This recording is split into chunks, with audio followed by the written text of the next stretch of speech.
I have never imagined the time where we don't just talk about EPL, but football as a whole.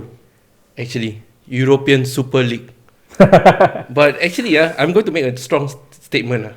We are not actually going to talk about football, but one of the greatest evil connected to football, which is money. Yalah, So whichever side you're on, whether you're for or against the Super League, I think the root evil here can be traced down to money. Yeah. Kiss my badge for the fans, by the fans. Shout out to our content partner, Matchday Affairs. We are part of the Big Six. We are part of the Big Six as well. We are representative of the Big Six. That six. men considered small, the rest is quite big. This ESL, the European Super League, was not something that is new. Because if you go back into the history of when football had this association called the G14s, which were formed by the 14 leading clubs in the world, okay, they actually had a plan of a breakaway league in 2006 or 2007, although it was largely denied by David Gill from Manchester United back then, okay, that there was no plans or whatever. But that was actually the first instance when this breakaway leagues actually started surfacing onto the planet of football, okay. So subsequently, it died off and nothing was heard. But from what everybody knew, something was actually brewing inside. Okay, it's probably that, yes, the big clubs probably were not happy with the amounts of money that they were getting from the UEFA competitions. And something is definitely, they were not happy with UEFA. That is how I look at it. So when this thing was announced, honestly, it shouldn't come as a shock to football fans. Because this thing, I think it has been brewing for way too long already. So looking at it, why it has actually came about now, I think it's definitely the 12 of them. They probably decided that, yes, I can do this better than UEFA. Let's group together and we try doing it ourselves. Although, they probably handled it in a very wrong way. But I think that is how this whole thing, actually, this whole saga came about. Yeah. I think if you look and Google the history of the EPL, it also was a breakaway league from the original league. Football, from the original football league. Shout out to David Dean, Arsenal. Okay, he created that because the reason was broadcasters held on too much right away from the clubs, so the clubs wanted the money and wanted more control. So the EPL was born. Again, money, and now the European Super League comes out. Yes. So maybe we can, for those who have not heard the drama, like wrestling drama, this very kind of rarely, thing. I think very little people would not have heard about this. Or if you do not understand what is this about, maybe Yes. just you can explain how it started a few days ago and just the birth and the death of it within a few days. In 48 hours. Basically, Florentino Perez, who's actually the president of Real Madrid, he actually headed this project called the European Super League, who are 12 teams who are going to be in it, 6 from the EPL and 3 from Italy, and the other 3 from the Spanish League lah. So all these 12 will be the mainstays. So no matter what, this is what people don't really like. No matter what, these 12 will always be the core, the founding members, and then they will add a few more, total up to 15, and then they will have more teams joining in, which may or may not stay and leave lah. So not much is still known about the ESL because right now it's already right. So After much uproar. So after From government, from fans, from managers. which actually by right, it shouldn't be political. Football should just be football.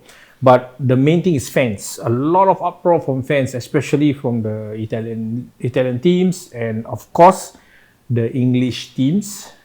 The Super League died after 48 hours. 2 English teams pull out first. Yes. Followed by City, Chelsea pull out. Then after that, the rest pull out.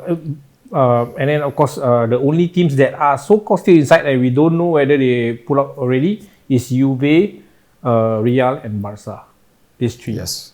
Real for obvious reasons, right? The president is the one who headed this project, and Juve and Barca has been quiet probably. But as far as I know, Barca fans are also against it. According to Mel, they are totally not liking the Because way of their that they club handle motto. this. Yes. Yeah.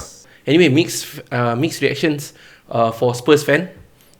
They managed to get into the Super League as if they are the top 6. Considered elite. Considered. They are considered elite. Yeah. Actually, it benefits them the most, Yes. right? They Yes. they never qualify for UCL or never always qualify for Europa, Yep. but they managed to get into the Super League.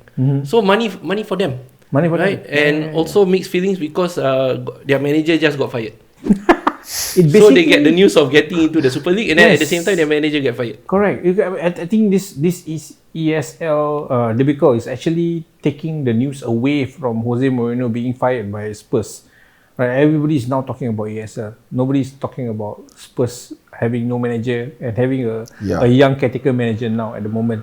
Yeah. They are also now in the final against Manchester City, and nobody is talking about that because there is Something else is has bigger. Yes, So right big, now. so It's big. so Yeah. big. It's so big. So actually, if I may say, right, okay, of the 6 British clubs, the 6 English clubs that are in the ESL, okay, or were in the ESL, yeah. Good. the one team that I can fully understand their position of jumping onto this bandwagon is actually Spurs. They are the ones that I can fully understand why. Okay, I don't mean to take a dig at Spurs fans or whatever, but look at it from a very rational point of view. Okay, first thing, Spurs, in terms of his history and club size or whatever, they do not have the moral obligations towards English football as compared to the big 3, which is Arsenal, Liverpool, Manchester United. Okay. These 3, I would say that yes, because they are probably the heart and soul of English football. And the moral obligations towards the smaller clubs and grassroots and everything would actually hold a lot greater on their shoulders. And Spurs, be honest, they do not have the financial muscle to battle City and Chelsea. So of course, when this opportunity came about, I can fully understand why Daniel Levy jumped onto the ship. It's just it's pure business decision, which I can understand why. Is it also a coincidence that most of it is American owners that is focused on corporate benefit and branding to progress the brand? Yeah. So from based on what I've been researching over the past few days is that the whole idea was floated or was to be bankrolled by a very big American bank. We all know now it's JP Morgan. Yep. And JP Morgan, which also becomes the financing bank for these American owners. So you're talking about Arsenal, United, and Liverpool. And of course, the chief architects in this, or I would say the enablers, would be, of course, the guy who just departed from us, Ed Woodworth. Good riddance. Thank God he's. Oh, you happy But it's lah. still end of the Actually season, happy. right? Yeah. He has not left No, officially. so there's, of course, there is more pressure now. So apparently we're seeing news reports that some fans actually, they want him out immediately. They want him out, and then they actually broke into the training ground and all that kind of thing, creating ruckus. So at this point in time, with the pandemic and all that, this is going to be a hotly contested issue, which Let me interrupt you for that, right? Yeah. There's a lot of conspiracy behind his leaving, Some people say the reason is that his wife is scared because they were attacked before. The Yeah. house was attacked Yes. before, so he's leaving Confirm because of the kena attack safety now lah. and all that. Confirm. Another conspiracy is that he's made a scapegoat because of all this ESL. So what do you think? So the reason, so coming back to him, the reason why he had to leave is because I think he had to leave quickly, like leave the crime of scene of the crime quickly because he's one of the chief architect. The reason being is because he himself was an ex JP Morgan employee. Yes. So that becomes a legal issue. So he leave because he did not want to get into legal issues, because you have to leave quickly because you say I wasn't there. That's it. Because that is the reason why he's leaving so hastily. Because again, being an ex Wasn't me. JP Morgan employee, you obviously know how the bank runs. Yeah, how the bank runs, and of course, he also knows because okay. So coming back to him, because he was an ex-employee of JP Morgan, and when the Glazers were attempting this takeover or the purchase of United, he was the financing person as well. So that was how he got to know the Glazers, and then the Glazers say, "Hey, why not you run the club for us?" So there is a lot of degrees of integrity being hurt, because he jumped ship, and then in the end he went back to pull Dirty, all these people together. Very dirty. So obviously, this is the reason. I think being fearful for his life and reputation, that is one. I totally agree, because he's experienced that, and he knows that he's put himself into a vulnerable position again. And secondly, for legal issues, because he's definitely gonna be part of if like what is being floated, right? Like UEFA and FIFA taking legal actions, then this is the first guy that they will go to. Not because he's the fall guy for United, because of his connection. That's the whole reason why they will go after him first. Yeah. And JP Morgan, if we remember, right, they are kind of connected to the mortgage financial Scandal. Scandal or kind of downfall. Yeah. They caused kind of a downfall many years back. Even the government have to step in to save the banks. Yeah, maybe we talk back about the small teams like Spurs getting into the ESL, right? So if let's say there is an ESL, let's talk about for a moment, right? If it's 4 ESL, right? If it goes top through 6, if it goes through, this top 6 goes to ESL.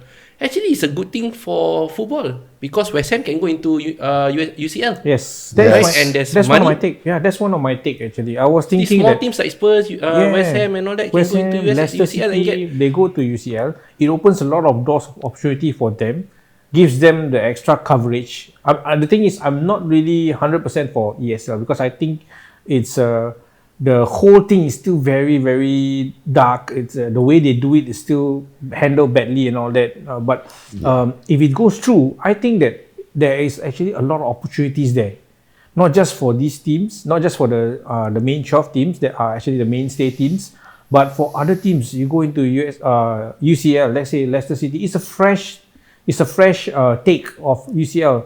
PSG and Bayern, let's say they never join ESL if it went through. West Ham against PSG. Yeah, they get to travel Europe. They get to travel Europe. And the thing is that for football fans, right, no matter how it is, right, you see a team like West Ham, who is actually the underdog, playing against PSG. You don't watch, man? I want to watch. And these are extra games for football fans to watch. And this is like opening opportunities for all the broadcasts and money going into these teams, rather than just the top 6 or the big 6. Imagine got a point. Imagine Leeds players attacking Neymar. Damn. English style. Yeah. They will not see it coming. They will not see it coming. I mean, as a spectacle, yes, like this would be a good thing. But the point, the reason, I mean, I'm totally against this whole thing, because this is pure greed. Out of these 12 teams, none of the teams are actually nowhere near bankruptcy. It's not an idea. It's not an idea floated because they're trying to save their business. None of their financials. I just had a quick look about all the financial. Some of the teams are actually listed on the public exchange. Like United is a listed company. Arsenal is on the listed. UA is listed. So there's a good chunk of companies. I mean, they are companies, literally companies, and they're being floated in the public exchange. So none of these 12 teams are nowhere near bankruptcy. Except for Barcelona and Real, I think. They're owing a lot of money. The only reason why this idea is floated in the name of business is just to make more money than what they're already making. Wait, isn't it better for you? It's not better because you can get Sancho. No. So if you look at United's history ever since Glazers, we've not actually the club is still in debt. So the club actually literally belongs to the bank at this moment in time, even after almost 20 odd years, I think, because Glazers bought the club in 2005 or 2006, if I'm not wrong. It's coming to 20 years. 20 years. Coming And so to in 20 approaching. years, they've not actually kill off the debt. So they're still paying interest to the bank, and they're still taking out dividends. So whatever revenue Manchester United makes, they take out the dividends and they put it in their pocket. So every time they're just basically paying repayments to the bank. So that's why it is not a good idea, because at this point in time, the club literally could be owned by the bank the next minute they go bankrupt, and administrative wise it will all be a disaster, because again, it's a public listed company, so there's stockholders to take care of, and you know, the exchange itself, how it's being governed. So at the end of the day, it's no fun for a United fan, because the owners are not making repayments to the bank. To get more money, you need to join ESL then. No, the thing is, they've proven to be the ultimate frauds, because Whatever. United have made money. You see, the problem is this club is a cash cow for them. It is making money. It's just that because I don't know, maybe the bank has promised them low interest rates or something like that. That's why they're just paying repayments and not overpaying so that they can finish the debt faster. You know what I mean? So they're taking out dividends made from the club and not reinvesting. They're just putting it into their pockets. That's it. So if one day they decide to sell, they would have made money, a lot of money, because the club is valuated at $3-4 billion. So they've not bought this at $3-4 billion. They bought this club at 750 million. So they are, imagine they're struggling to pay 750 million at that time, 2000. We're talking about 2005 money. So inflation and all that, it's ridiculous. So that is why United fans will not be happy with this. Yes. And the truth is, but as to add on to what Satish said, okay, going back to the G14, breakaway leagues were already talked about back then. And back then, put it this, there was no COVID. Nobody expected that a pandemic will hit us in 2020 or 2021. So this whole idea was already talked about back then by, I believe, the same clubs that are in it now, okay, or were in it. So definitely it's nothing about finances or bankruptcy or whatever. All this are just a perfect excuse by Florentino Perez, okay, or the owners of the other clubs or whatsoever. It definitely has nothing to do with the finances. Yes, because now of the pandemic, it's easy to say that, oh, because we were hit by COVID and all this sort of things. But was this talked about last year? I don't think so. No. I mean, let's touch our hearts. It's definitely not. Many This thing, years ago. yes, you need time to actually talk about the details and all these sort of things. UEFA and FIFA, they are no angels. They are no Yes. angels, right? Yeah. It's like pot calling kettle black. Yes. Right? We all know how Qatar was awarded the World Cup. You Yep. know, the corruption behind it. Yes. Blatter. So UEFA don't take the high ground. Yes. Don't take the Yeah. high ground and say football or whatever. Yes, for the fans. You see, the thing is, We are for the fans. You're not. Okay. so the thing is, the whole idea of it is not new. Obviously, we know it's not new. Is it a good idea for an invitational? Yes, I would have accepted it if it's a one-off. You tell me all these 14 teams come off.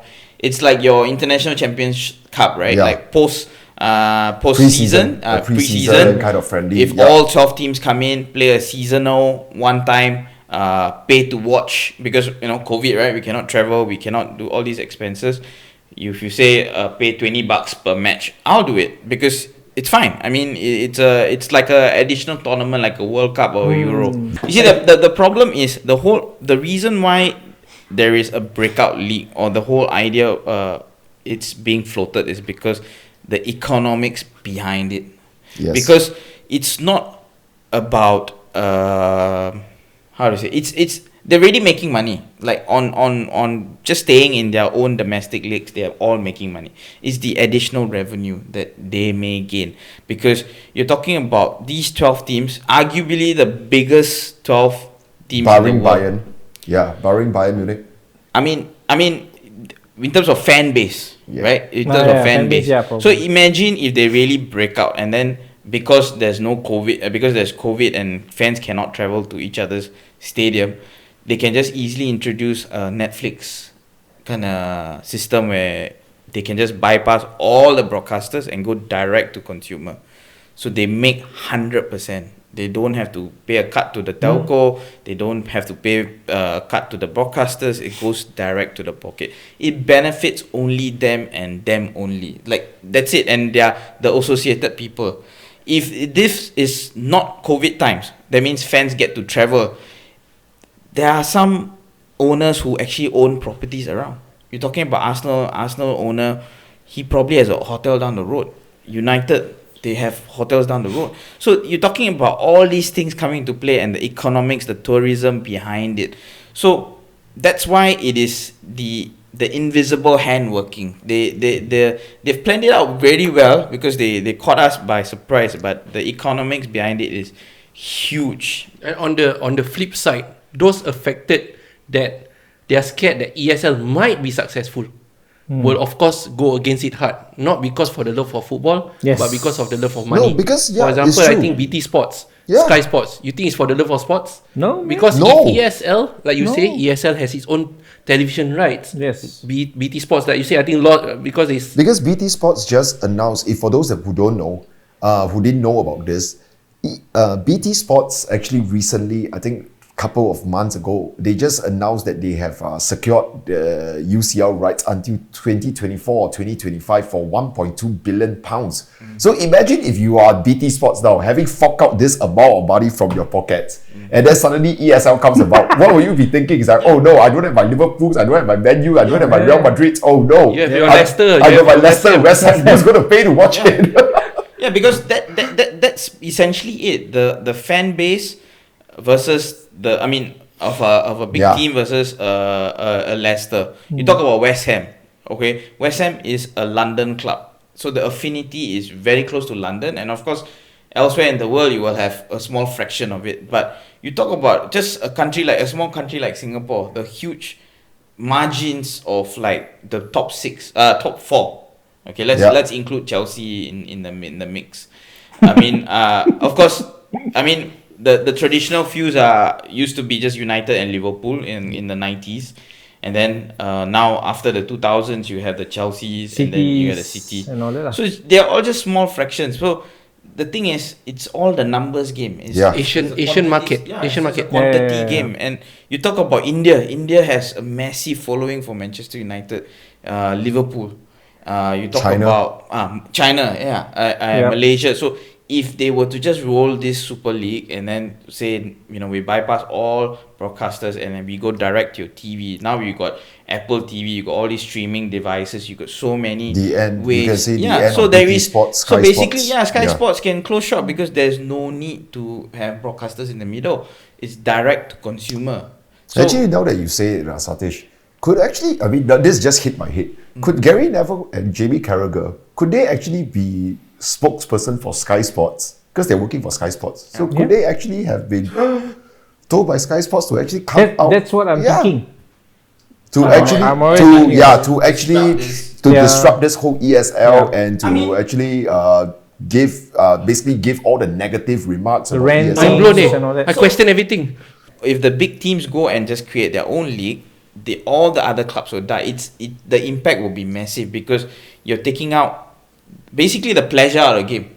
Who's gonna watch these games anymore?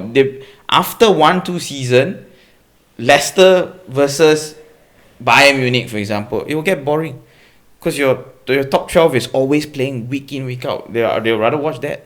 When you equate the Yeah. quality of football that you're gonna watch. Now this is on the other flip side, because a lot of fans are saying that this 12 playing against each other is boring. So in the flip side, they say that this is boring, but Leicester, West Ham against PSG or Bayern against Leicester and all that. It becomes see the thing is the reason why Champions League exists because of the novelty because you can be a side which is not a traditional top four, for example, how Leicester went into Champions League. It's like that because there's going to be opportunities like that. But if you break away, there's no opportunity like that. We already know there's top 6, top 4. But once in a while, you will have that magical team that will outperform all the other teams to get into UCL, But or at least through playoff. But that's the thing. Why doesn't it? Why is it not magical when suddenly Wolves go into UCL when they play well? Southampton goes to UCL because you're talking about if you remove this top 6 right from UCL right. My question is that why is it not magical anymore if Southampton beats PSG? No,